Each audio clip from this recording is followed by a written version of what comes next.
Welcome back to the White Gray Black Weekly Manga Podcast. My name is Bruce, the producer of the White Gray Black YouTube channel. With me again this week is Gautam. Hello, hello. This is a weekly manga book club where we talk about all of the latest and greatest Japanese manga publications. This week is all about dudes hitting each other. We're going to talk about Martial Master Asumi, the new MMA manga, Sakamoto Days, our favorite manga where people hit each other in the coolest ways with the most interesting stuff, and a new manga from the author of Golden Kamuy, Noda Satoru, called DogsRed.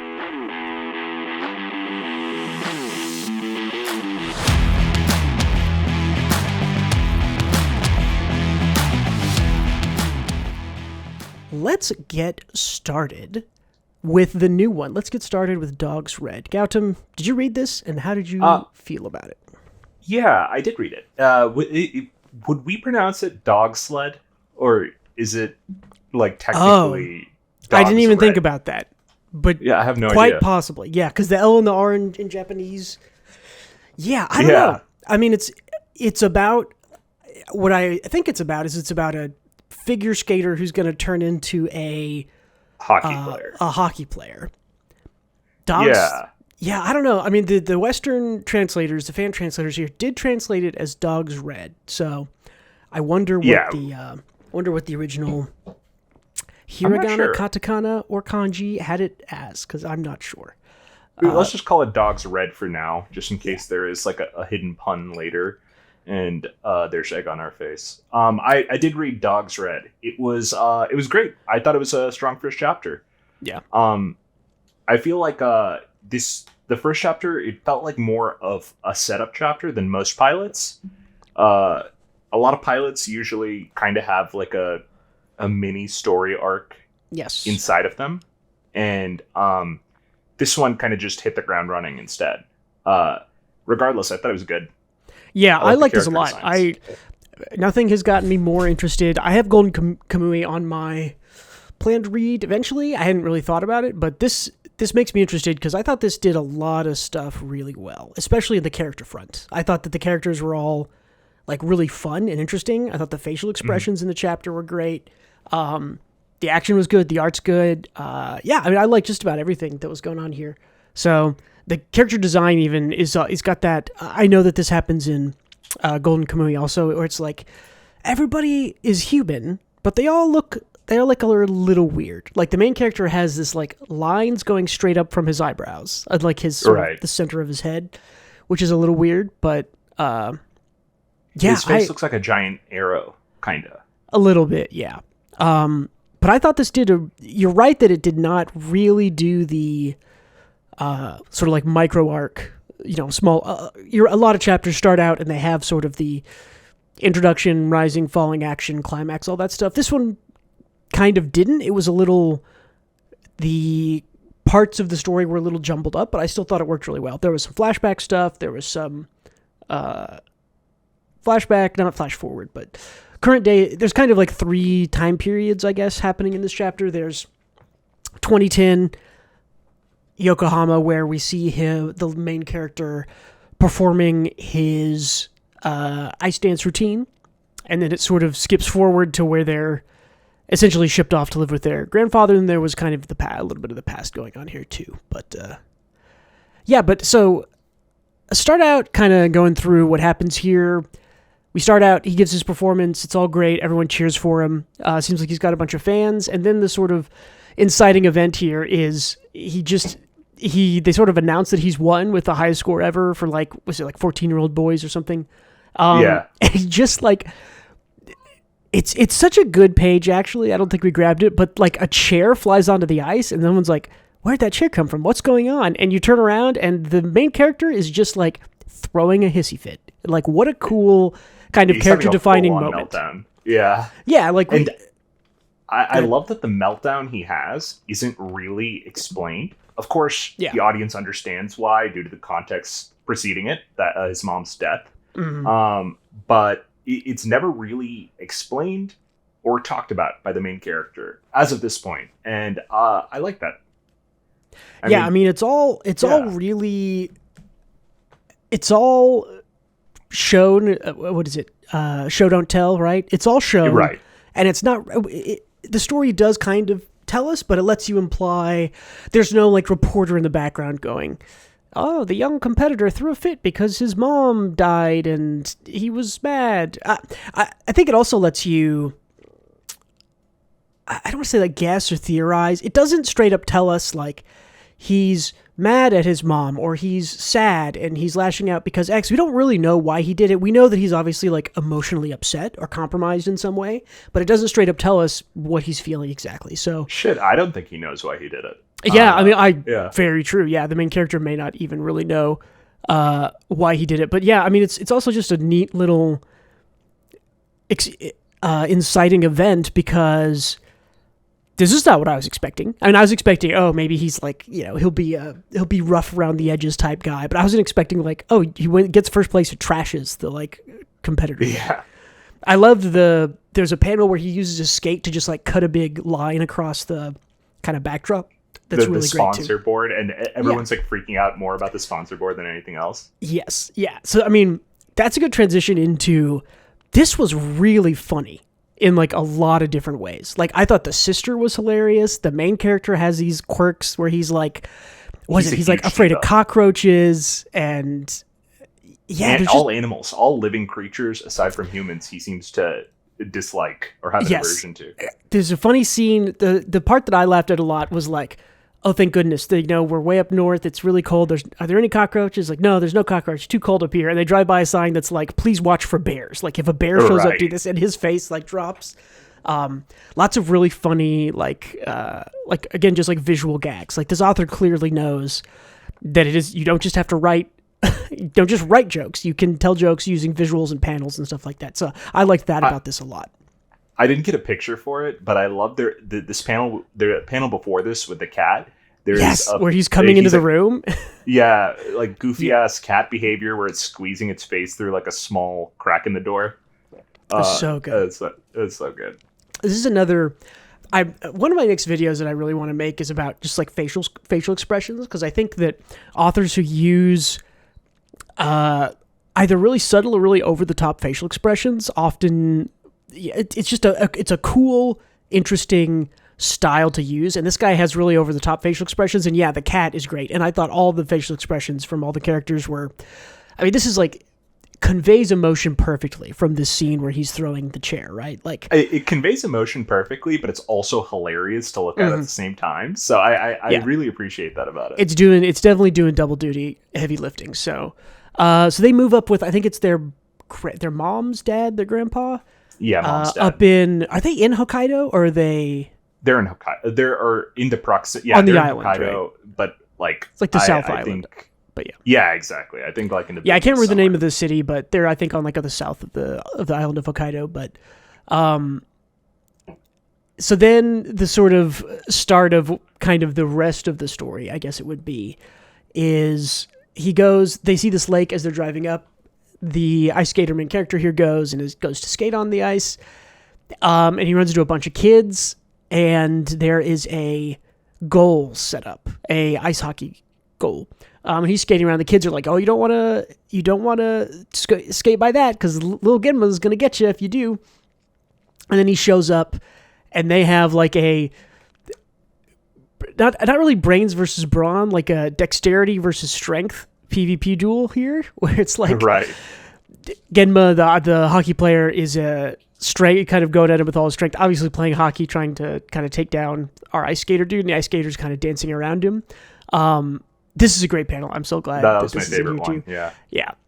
And the action also in this I thought was really good. All of the ice skating moves I thought were really sort of well drawn, well telegraphed. I could tell, what was going on here. So yeah, and it's it isn't like overly goofy and it isn't overly serious. For me, this had DogsRed, I think, had the exact right amount of goofiness where it's like it flows perfectly between like real serious things are happening and it's a funny face and it's a joke and they're moving into a new place, but the cat's face is funny. And it's just the perfect amount for me. I don't even know how to describe it as like a percentage or what it was, but to me, this was just like the perfect amount of goofy and serious, like balanced perfectly for what I enjoyed. So, yeah. And it sets up like a few things like great for the future. Like the main character's like getting over his mom's death. He also seems to be a little bit prejudiced towards the people who live in Hokkaido. So that's probably going to be a plot point too. The dude acts like a total diva, like the whole chapter. So I'm curious to see how his personality plays into things. Because hockey is a very gruff boys type boys type thing. Yeah.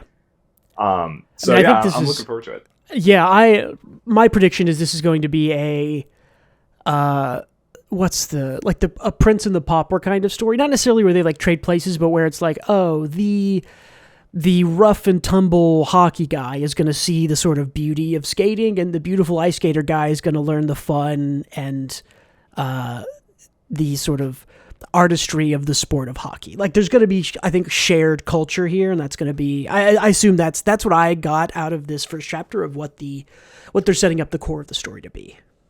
Agreed. And I think the two of them have already established and will continue to establish rivals that don't like each other become friends. Hinata and whatever the other guy in Haikyuu's name is type of relationship. You brought up literally the thing that I had next on my list was this reminds me a lot of the first chapter of Haikyuu, where there's kind of two players who are exceptionally good at different parts of the game, and they are forced to play together. And how does that dynamic, that's sort of how Haikyuu starts. So yeah, right. It reminded me a lot of that.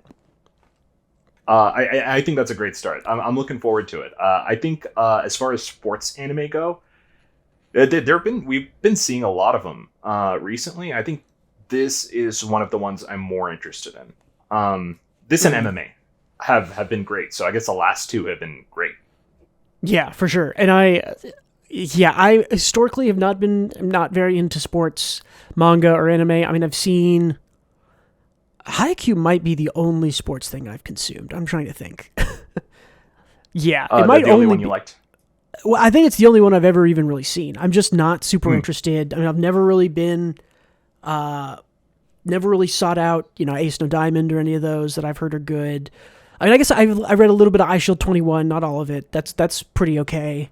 But yeah, I mean, you're right that they're sports, but they, in the same vein as Haikyuu, I don't like Haikyuu because it's about volleyball. I like Haikyuu because it is like excellent character work in that right. series. Yeah. And this is presenting to me in the same way. This looks like it's going to be good character stuff. This looks like it's going to be fun and funny. I really could care less if hockey was the thing that they were getting involved in, or if it was, bear trapping or whatever else. Could be anything else here. I'm interested in it. The sports never interests me. It's a setting, so which I could care less or not. Yeah. And cool. I think that's the case with every sports anime and manga. It's usually the setting to build your story upon, and the good ones do it well. The sport itself doesn't really matter, like you said.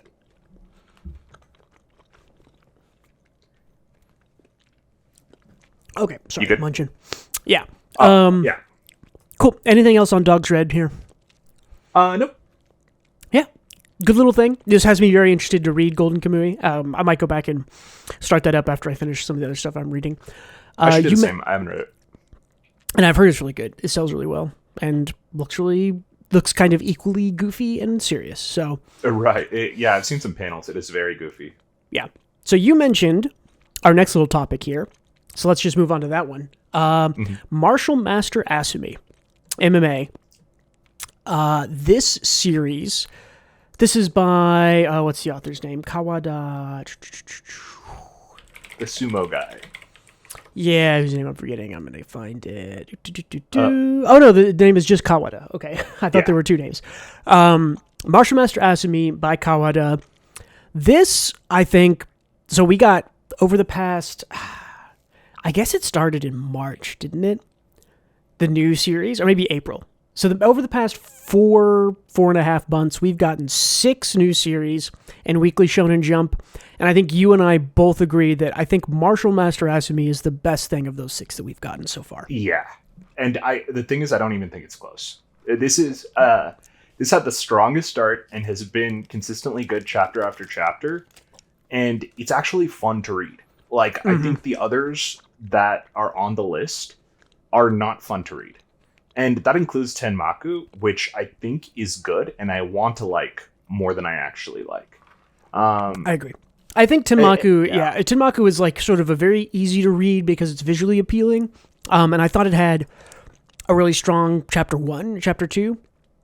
Hasn't really done much. I don't hate it. I don't think it's bad. It is much less interesting, much less dynamic than MMA. I think MMA has really, really hit the ground running. And I mean, you can talk about what happened in this chapter in the last few. I mean, we've kind of already got a antagonist with Asumi's brother. They had a fight, which was great. We've sort of introduced all the players. We've set up a big inciting incident. Our character now knows that, he has to go defeat his brother. In order to do that, his brother tells him, like, you can't just come challenge me. You have to meet me in official matches. So you have to climb the ranks, blah, blah, blah. What I liked in this, like right before this, is the brother actually has, like, he's kind of annoyed when Asumi brings up his grandpa.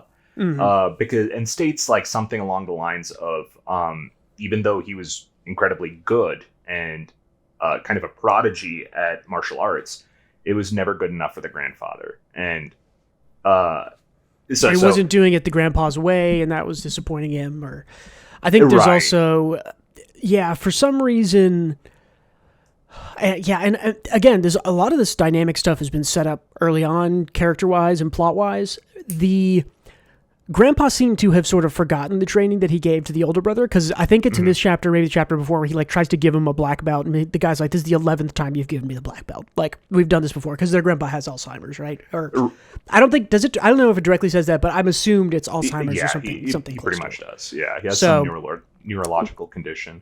Right.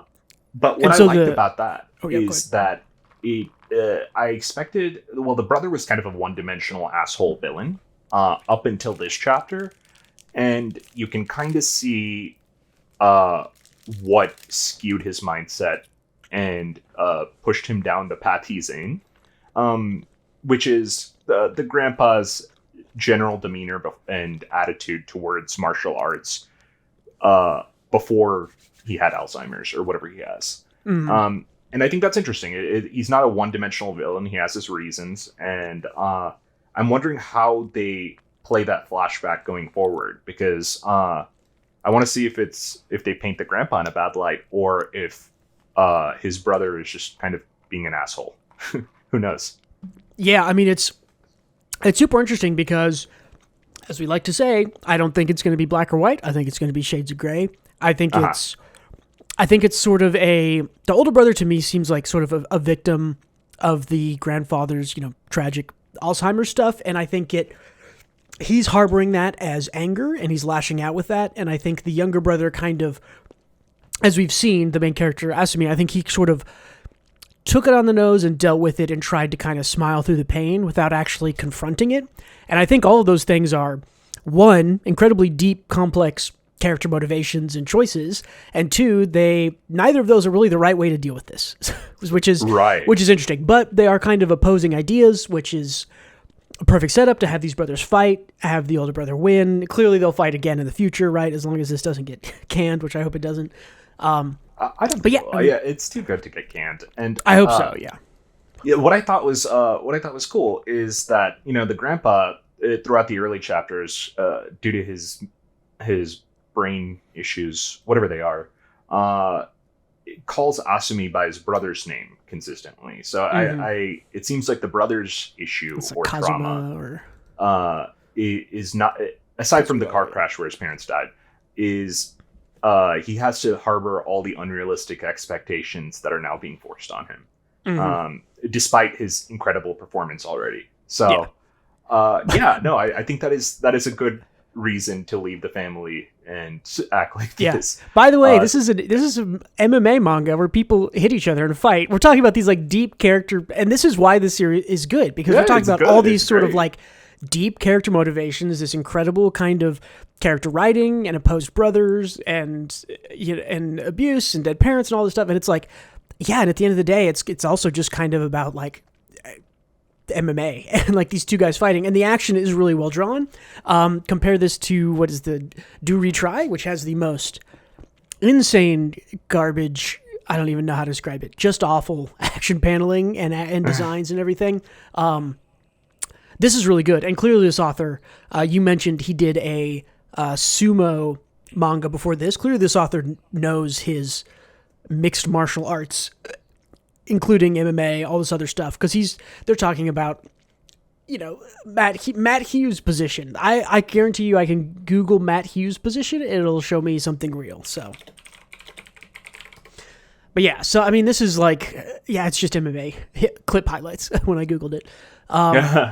It's hard to understate how good this is while being, on one hand, really simple and straightforward, and on another hand, really kind of deep and complex. And that's, I don't know, that tickles my fancy again in just the perfect way. So yeah, like we said, MMA, Martial Master Asumi is really good. Definitely, I think my favorite thing of the new 6 that have come out. I would say that it is easily maybe a little closer with Tenmaku. I like Tenmaku. And they're about to get to a beach thing. I think that pair, the Tenmaku pair, I think they need to lean into their ecchi roots a little bit more. I think that's why people are not reading as much as they maybe should have. I think there needs to be stakes. I think there needs to be some kind of drama, because like you think about Shokugeki no Soma, right? That's a cooking show, and the plot is literally based around the stakes. It's like, hey, you go to a school where people fight to the death with cooking. Right. Like that's like a silly little plot, but it has infinite stakes, and you can just add more and more on. Tenmaku, I don't know. I feel nothing, Yeah, they're making a movie. If they don't make the movie, they'll be disappointed and sad. You're right. There's not really a driving force behind it. But anyways, and look back to Martial Master Asumi. There's lots of stakes behind this. There's pride. The younger brother is fighting for, the pride of the grandpa. The older brother is trying to make it. They're both just trying to succeed. I am bought into this one fully. I think this was chapter 6. Is that right? 6 or 7? This is 7. Yeah. This is 7. Okay. And this is the first volume. You said earlier. Yeah, it's like you said earlier, where it's just a setting, right? It's just a setting. And the reason we are invested in these fights, as someone who has not watched a ton of MMA, is because we're invested in the characters themselves. And that makes the fights interesting. So yeah, for sure. Yeah, I don't know. I dig it. Yeah, this is wonderful. This is great. Yeah, I mean, cool. Anything else on MMA here? Yeah, I think it inevitably slows down a bit. Because it's been nonstop since chapter 1. So I'm curious to see how they do kind of the in-between arcs. Like But this author has good character stuff, so I'm looking forward to it. I think it'll be fun. Yeah, I think it's a good call out. I think because it's chapter 7, this will likely be the end of the first volume. Mm-hmm. Generally, and if a volume 1 is good, if a volume 1 sells good, that can really solidify a series. I think this has a great volume 1, but I think you're right. I think the next volume, starting next chapter, starting not this Sunday, because I think WSJ's on break this Sunday.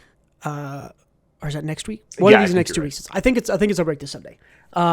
Whenever we come back to this, you're right. I will be interested. How does the slice of life in between stuff happen? What does the training arc look like? All that kinds of stuff. So curious to see if they can execute that as well as they have done this sort of high energy, high octane, MMA, brother versus brother, stakes on the line stuff. So and because if it's just as good or just as interesting and keeps you involved, then yeah, this is. I pray that this is a hit, because I agree. We both agree. I think a lot of people do, that this is the best thing out of the new series. Yeah, I would say so. Cool. One last manga about people hitting each other, and that is Sakamoto Days.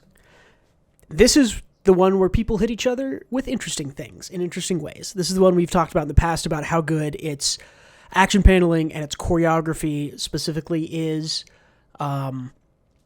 This chapter, Big spoilers. Let me check what chapter this is again, because the end of this one had big spoilers, so I don't want someone to come in here and not know exactly where we are. Sakamoto. We are 129. All right. Sakamoto Days 129. Spoilers up to there. Do we just jump to the end, or do we go through the stuff that happened here? We could just jump to the end. Okay. Talk about the big twist here. Yeah. Yeah. So the main bad guy, Slur, or I can't remember what his other name is. They called him X in this one. I forget X, who was Slur and who was X. They're two blonde guys. I know. I think they're the same, right? They just have different names. I think. Yeah. I think they're all the blonde dude who we saw in the flashback and all that stuff. Yeah. I forgot I forget which one is Slur, but anyway, doesn't matter. Yeah. So it's revealed at the end. I don't even know how truly to put it, because I don't think it quite gives us enough information. It wants you to think, I think, one of a couple of things. It wants you to think that Akao, who is the older cousin, is that right? Or the aunt of... Yeah, the aunt of Rion.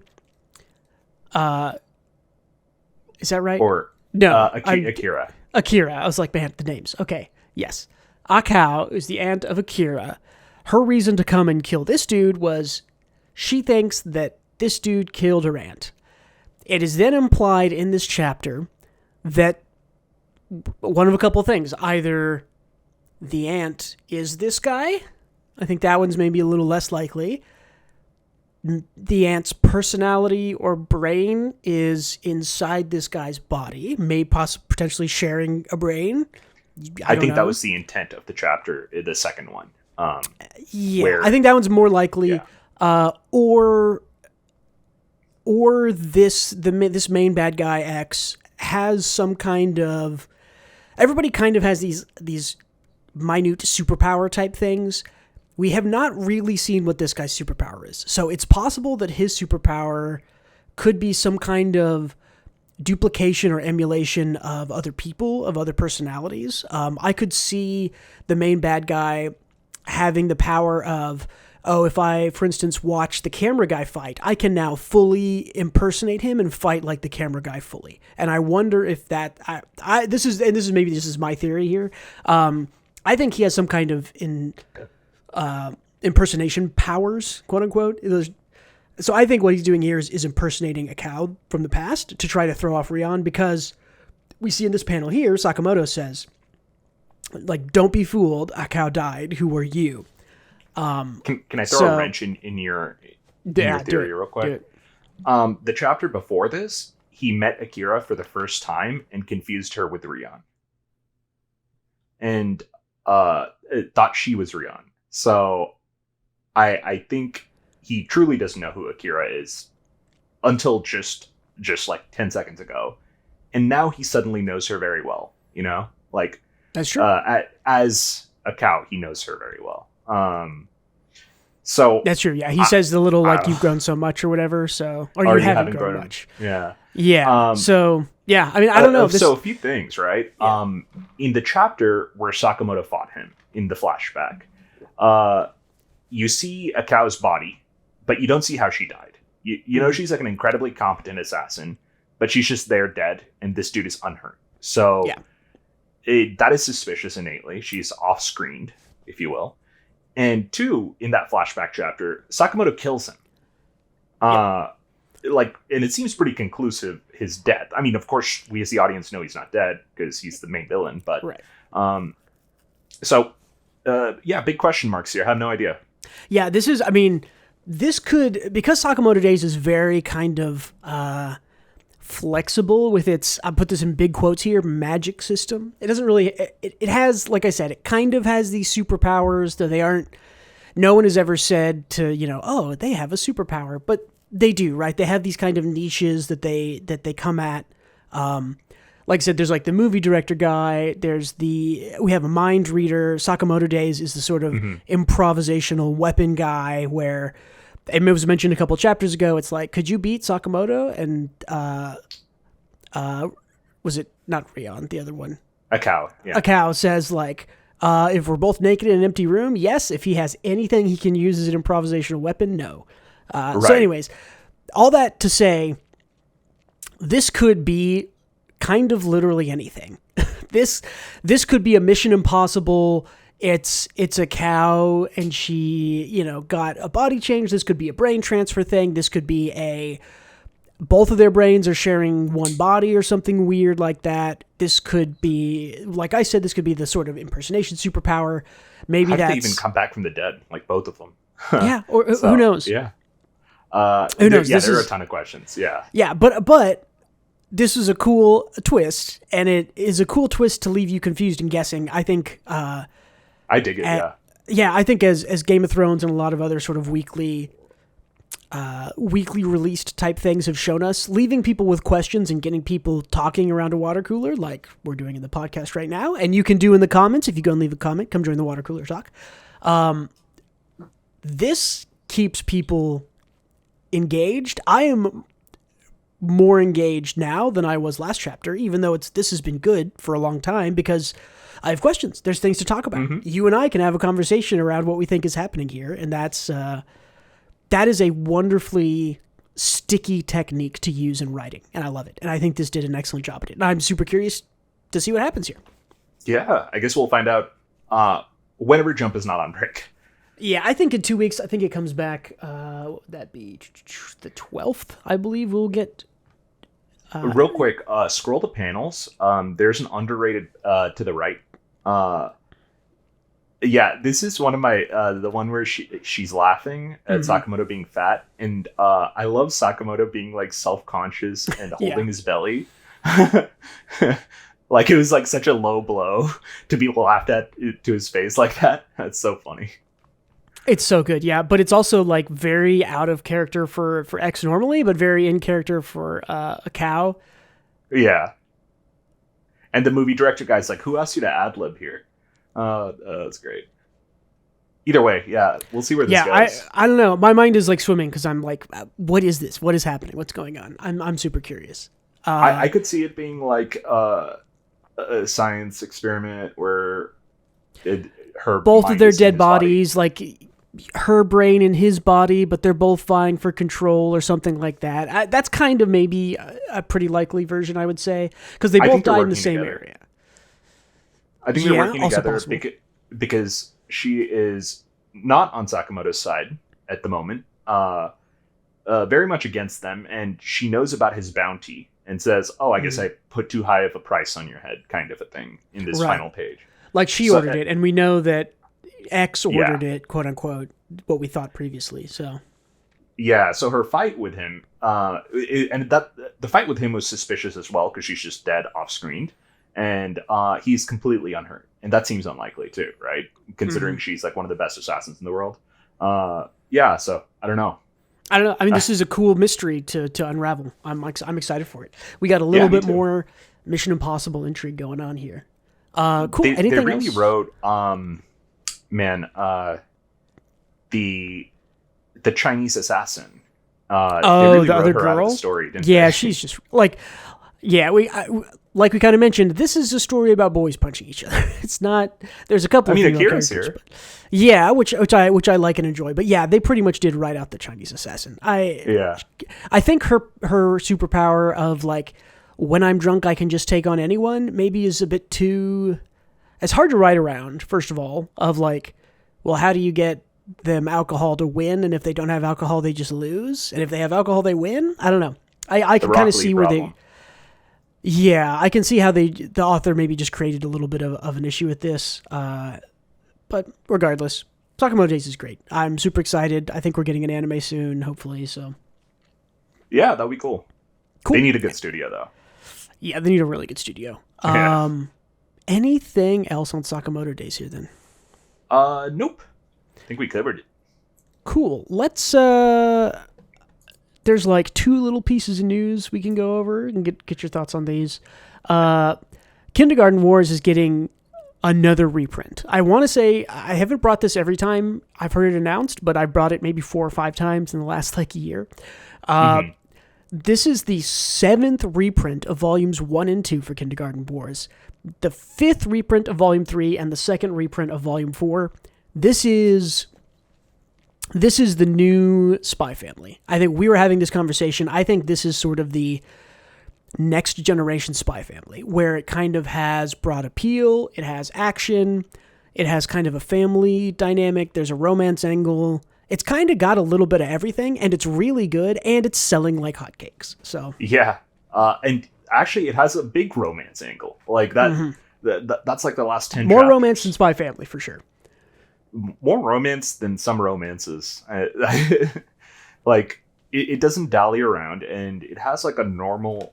Well, I say normal adult romance, but it has a it has adult romance. I don't think it's normal. Yeah, it's not normal because they're all crackpot assassins. Yeah. But it's been fun. It deserves the reprints and the success it's been having. Yeah, this is going to be a big one. Again, like we always mentioned, especially after an anime hits. We saw Spy Family explode to like double its sales numbers at the time. I think this is another one that people are going to talk about. A lot of people are going to read. It's going to be really widespread, and then we're going to get an anime. It's going to be good, and it's going to explode again. So, yeah. The other piece of news is 4th My Hero Academia movie. Yay. Man, slow news day, huh? Yeah. I scrolled. I was like, wow, is there any news? That's about it. The third one was good. I mean, like, good as it could be for a My Hero Academia movie. Like, I saw it with you. And no, I didn't see the third one. I saw the second one with you, or the first one? Oh, maybe I saw the third one. You went and saw alone or with your other friends. I don't remember, but I think that happened. Because the third one is the one where they all share one for all or whatever, or all for one, right? No, well, Deku's power. Oh, right. I don't remember if that's the second or third one. That might be the second one. Yeah, I don't know. One of the movies had a power where Deku goes on a road trip to save the world or some shit with this guy who has a quirk that lets him summon a dumb bird. And I've not seen that one. Yeah, that guy with the bird, he was like the best character in that movie. I don't know. He had a good character arc, and the rest of it was a My Hero Academia movie. Yeah, because we saw the first one, and the first one was the one with the like scientist girl and the tower, and it was that was. I don't remember it. I don't even know if I'll comment on it. I don't remember it at all. I remember almost. It doesn't matter. It wasn't really. I mean, like it was just a movie with a plot that exists to set up fight scenes. So exactly. Yeah. Speaking of exhaustion. Wait, hold on. Let's do something right before Oppenheimer. We have a little bit of time. We've been short today since it's a slow news day. You read the new One Piece?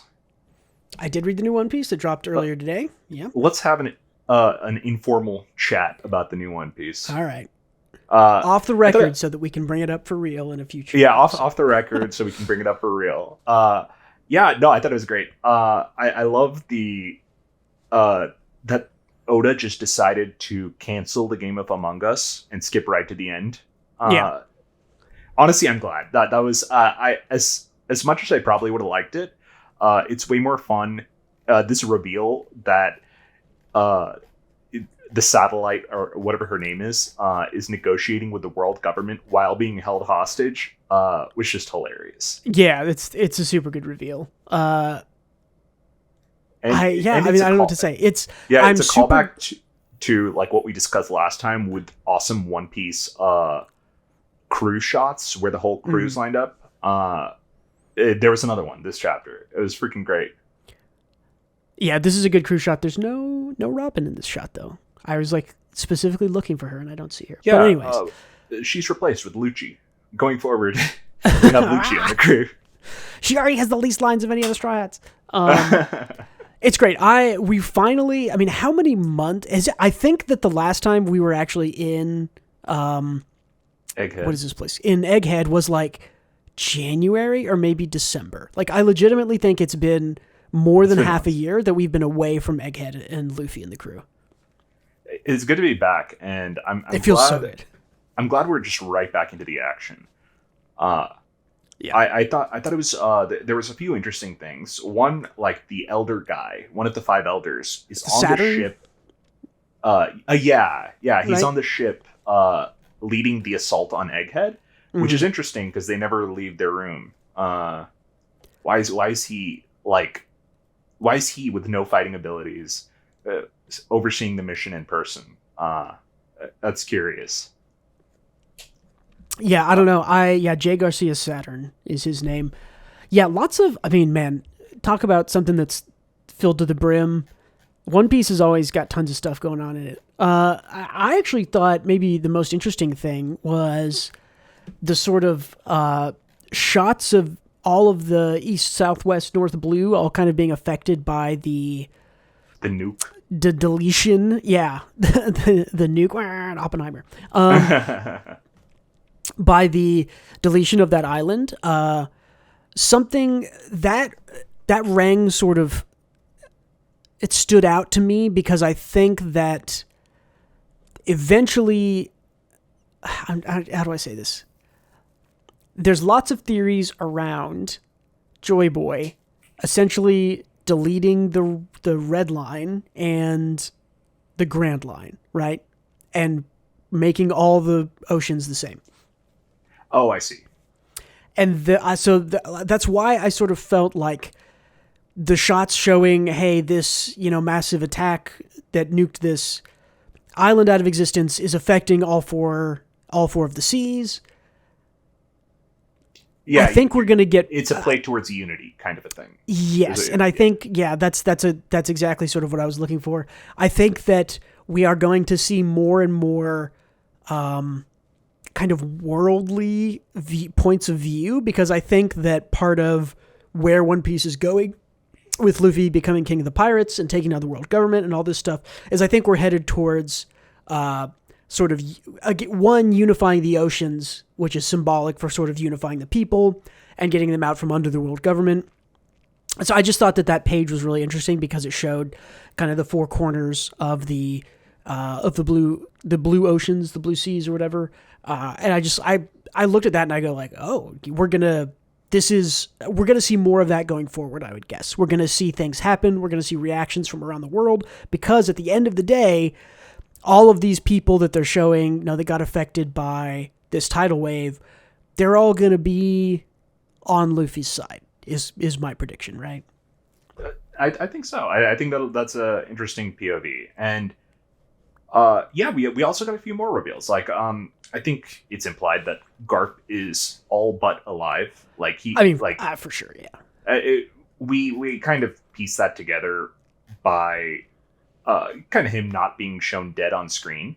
Mm-hmm. But they effectively confirmed it with the mayor and Luffy's quote unquote mom stating, it's like, oh, Garp went MIA. It's like, oh, he's a legendary hero. He'll be fine. So yeah, I think that's safe to say he'll be fine.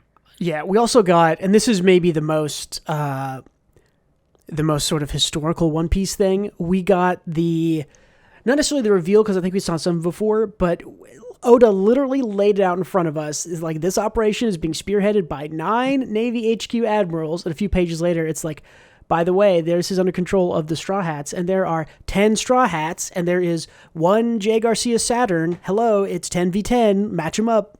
So I'm like, I would bet money on those 9 admirals going up against the Straw Hats, in their standard kind of 1v1 fight, and Luffy going up either against... I think he goes up against Kizaru. Yeah, I was going to say, it's either against one of the admirals, or... I think Luffy maybe fights J. Garcia Saturn, maybe after Kizaru or somebody, but... I think he's just an old man.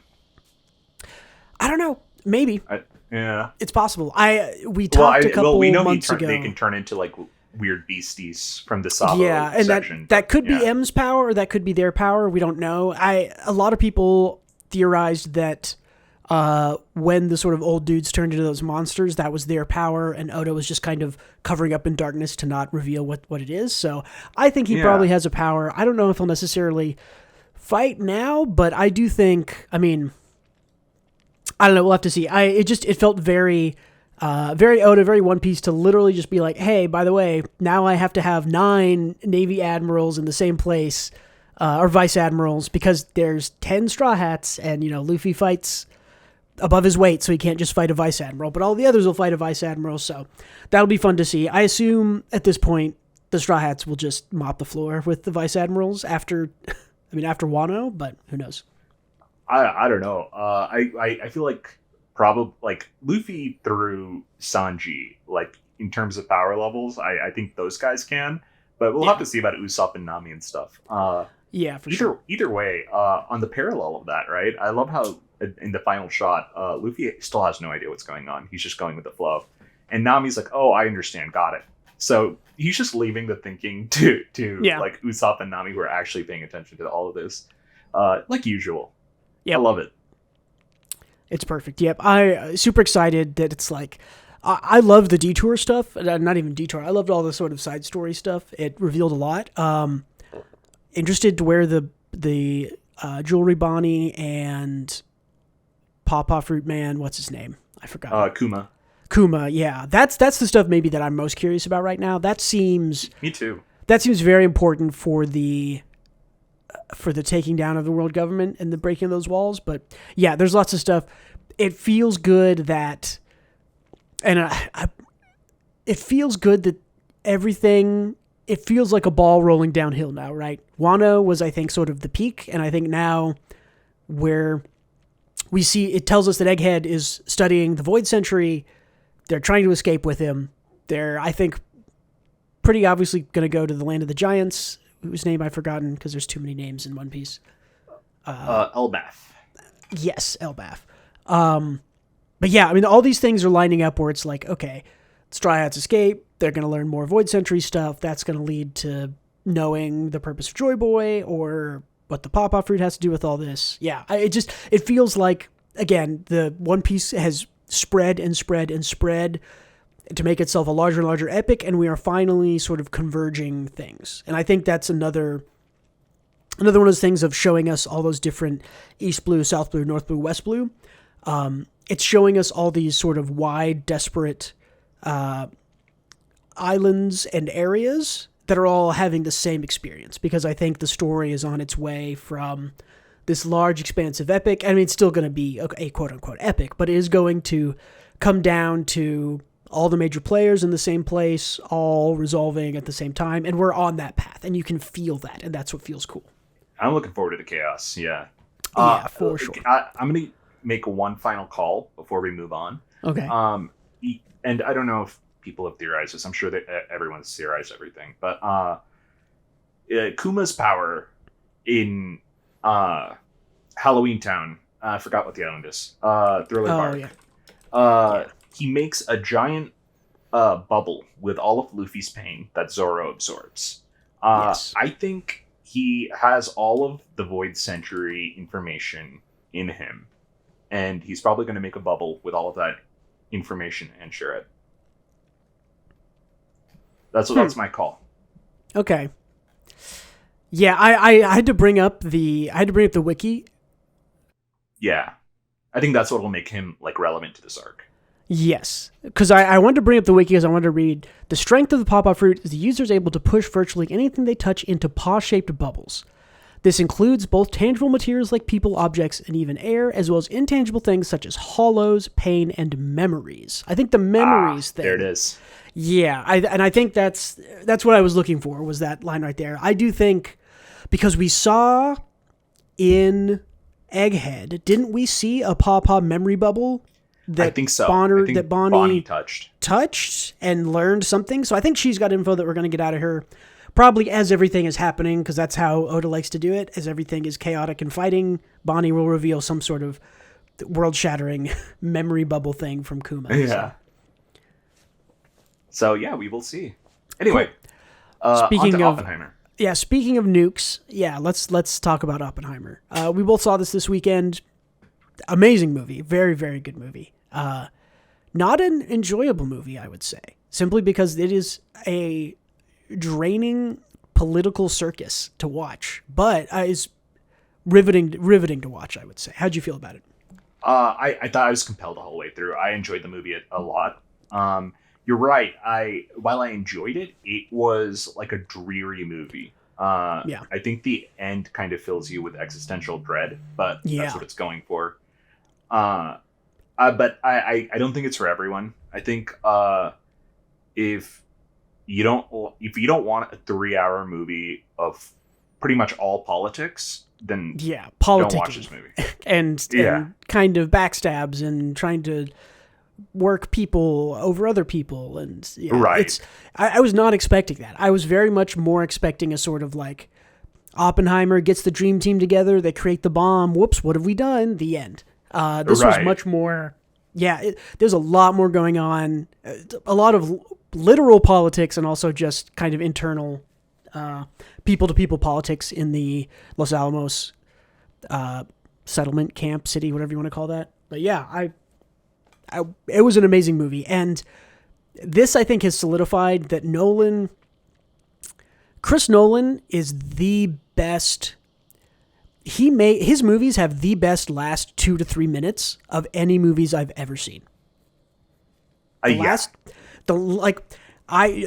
about the last 60 to 2 minutes of The Dark Knight gives me chills. Where he's giving that voiceover and he's like, "Because they'll chase me, because they have to, because the last man, The Dark Knight, whatever it is." That monologue is amazing. The last 2 minutes of Memento also, yes. Yeah. Is amazing. Literally every single one of his movies, right? The last, I even love the last couple of minutes of Dark Knight Rises. I think, where, spoilers for 20 seconds here, where you see Bruce and Selena, I think is wonderful. Where you get the name of the cop as Robin is awesome. I think Robin walking into the cave and the thing slowly raising up to give you to go to the fade to blackout. That I get chills thinking about that. Those last 2 minutes are awesome. I hated the Robin part, but I agree with the rest. Yeah, I mean, that part's cheesy, but the raising up of the thing at the end, again, Inception, the spinning of the top in Inception is... Yeah, that was awesome. People have talked about that for a year, or longer. People were talking about the ending of that movie. And then what's the magic one he did? The Prestige. I think the last 2 or 3 minutes of The Prestige. Don't tell me about that one. I haven't seen it. Okay, the last 2 or 3 minutes of The Prestige are also fantastic. You have to see The Prestige. That is, I think, Nolan's best movie. He pulls a rabbit out of the hat, and it just left me stunned in silence. Exactly. But but again, Oppenheimer, the last 2 minutes of Oppenheimer, again, are the best parts of the movie, in my opinion. They're so good. It's so impactful how he leaves you. And I think it's something that has fed Nolan's success, is that this is true with a lot of art you consume. I don't know if we've talked about this in details in a while, but if you have a really good story and it ends kind of on a whimper or it tapers out, that's not as impactful as ending at the right time with the sort of right scene. It's having a good dessert at a meal, right? If you walk out of there going, "Oh my gosh, the whole meal was good, and that finishing part, and that ending, and that dessert," that's excellent. This is something, just to sort of tie it back to Nolan and Batman. The new Batman movie, The Batman, I thought that movie was very good, and I thought that movie did not end at the right time, and I thought that it kind of petered out at the end, and I think that massively affected the way that I felt about that movie. Because we talked about where that movie should have ended, and it didn't end there. And if it had ended where I think it should have ended, with the Nolan ending, I think that movie, one, it's 20 minutes shorter, which it needed to be, and two, it's just better if it ends at that moment. But yeah, Nolan's endings are the best. No one can match him. I agree. Yeah, he crushes it, and did so for this movie too. So go check it out. Yeah, for sure. Not like you need our convincing. I'm sure the rest of the internet has told you that too. Yeah, it's a very good movie. We've talked about Barbie last week, so you can go check that out. We've seen the Barbie. Which one? Here's a question.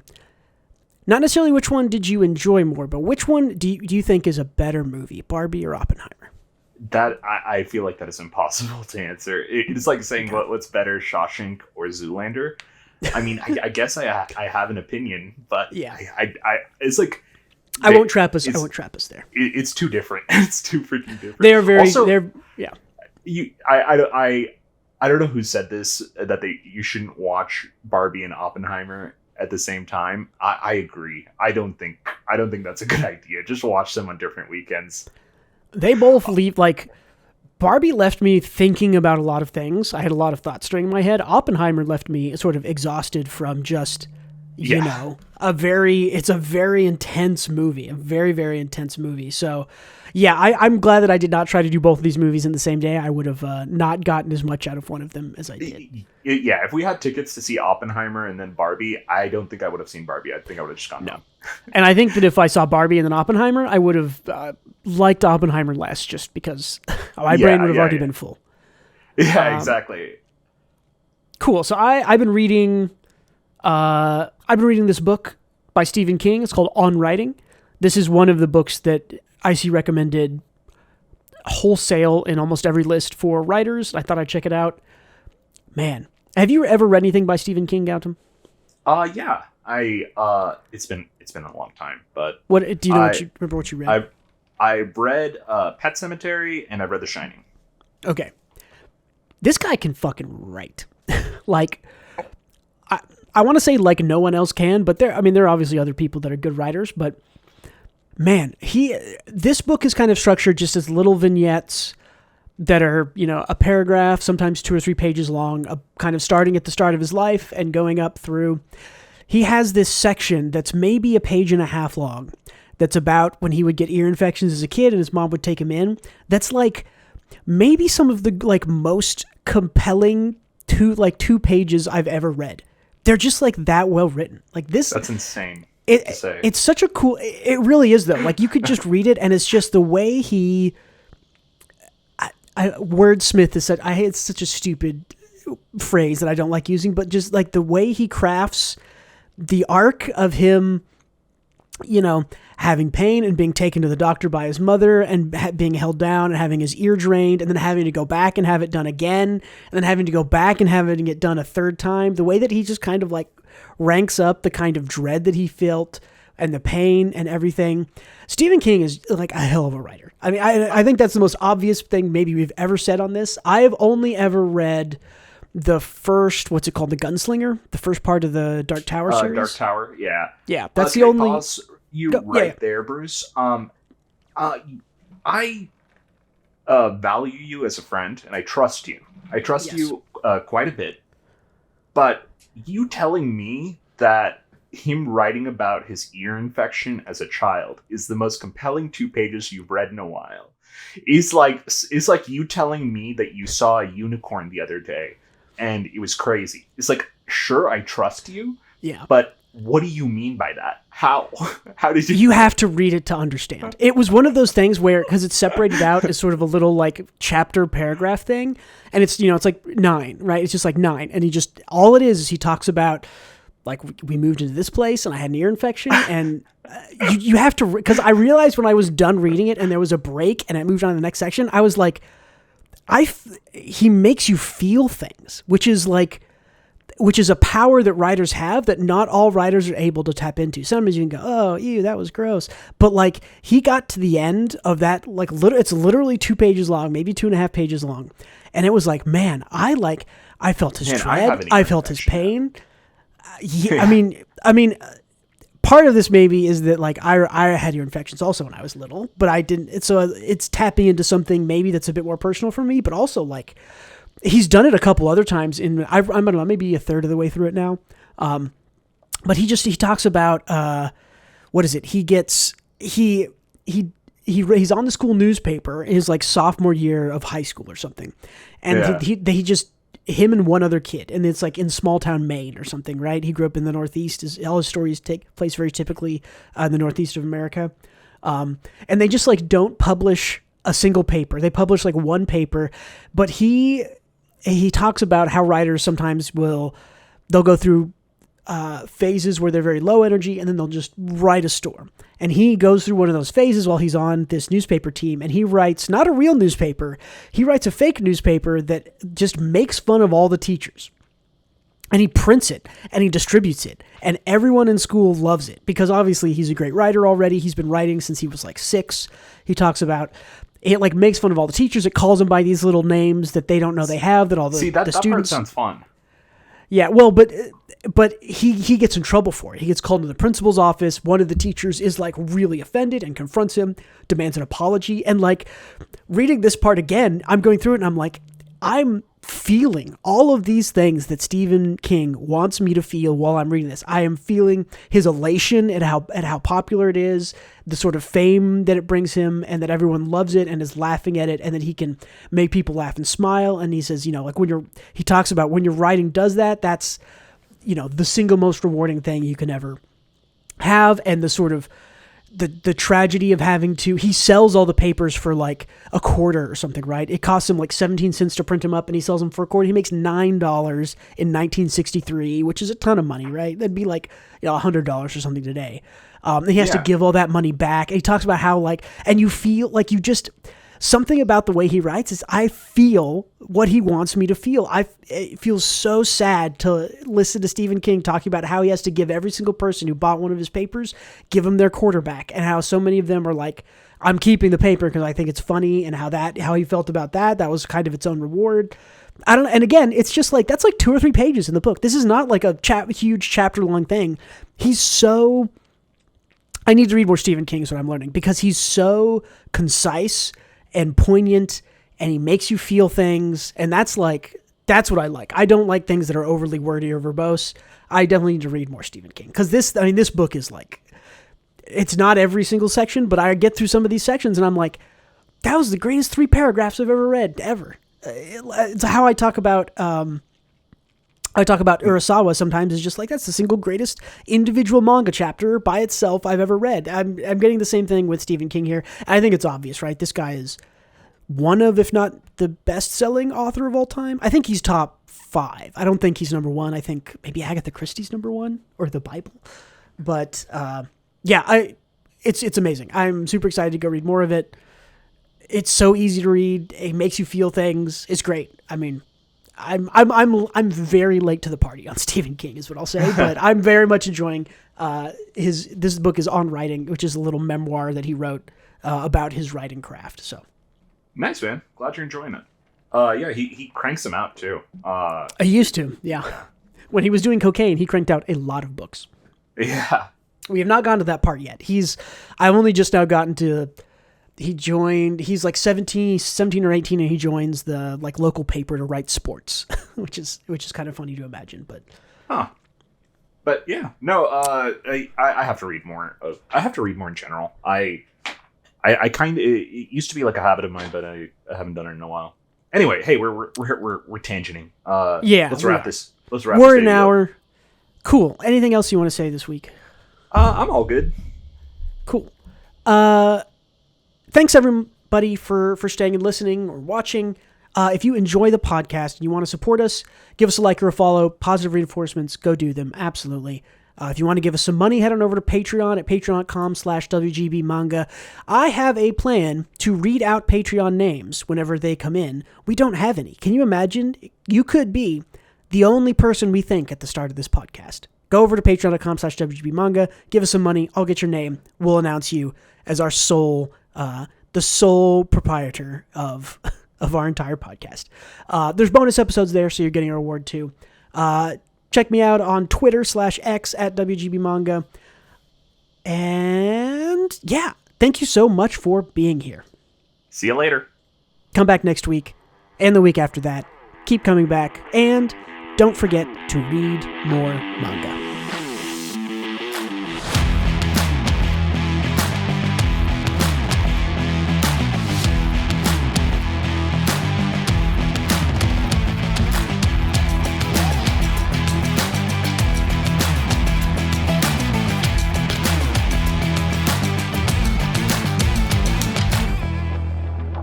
Manga. Stop. Did you say manga at the end, or did the word just cut out? I think cut out. I said it.